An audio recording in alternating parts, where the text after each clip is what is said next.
Sebelum memulai ini semua, mari kita saling mengucapkan selamat Hari Kemerdekaan Republik Indonesia ke-77, semoga Indonesia pulih dari keadaan serba sulit dan semua masyarakat cepat bangkit dan kembali makmur.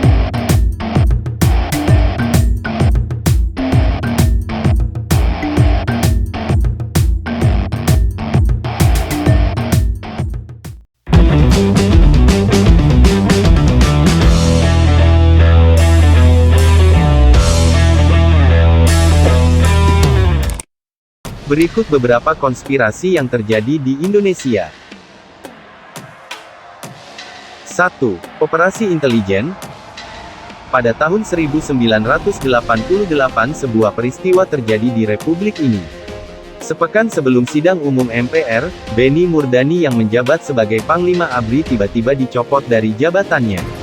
Benny mengkritik bisnis anak-anak Soeharto yang sudah menggurita, dan bahkan sudah ikut campur dalam urusan pengadaan alutsista ABRI. Mantan Kepala Badan Intelijen Negara, Asad Said Ali, dalam bukunya Perjalanan Intelijen Santri, mengemukakan manuver intelijen militer pada dunia politik saat itu. Nama-nama dari kalangan ABRI dan purnawirawan ABRI seperti Benny Murdani, Samsir Siregar, dan Pangdam 5 saat itu Maijen Hendro Priyono merupakan beberapa di antaranya. Menurut Asad, kala itu beberapa tokoh militer mempunyai kepentingan untuk terbukanya keran demokrasi, yang saat itu sedang berhadapan dengan totalitarianisme Orde Baru. 2. Konspirasi PT Freeport. Tahukah kalian di balik perjanjian PT Freeport dengan pemerintah? Sebenarnya ada cerita yang rumit, panjang dan penuh konspirasi. Di tahun 1967 lewat kontrak karya, Indonesia menyerahkan hak kelola sumber daya mineral di Irian Jaya kepada PT Freeport.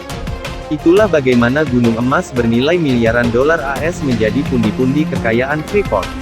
Selanjutnya pada akhir tahun 2018, pemerintah Indonesia melalui perusahaan BUMN yaitu PT Inalum, resmi menguasai 51% saham PT Freeport yang bernilai 4 miliar dolar AS dalam bentuk hutang.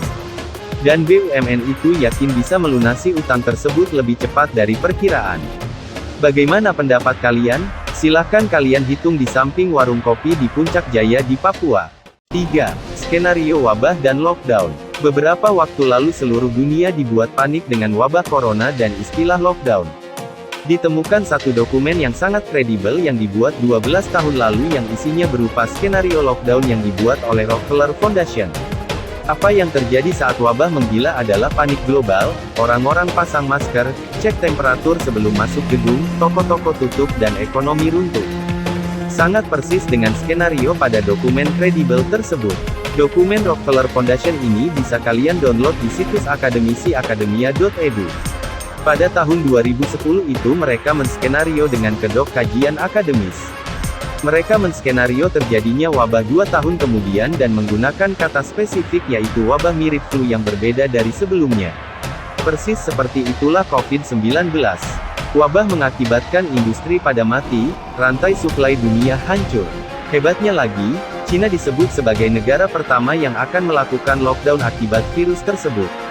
Sekarang bagaimana di Indonesia? Silahkan berikan komentar kalian di kolom komentar di bawah. Mudah-mudahan Indonesia sekarang, nanti berada di tangan kita semua untuk kembali bangkit dan menjadi semakin makmur dan semakin maju.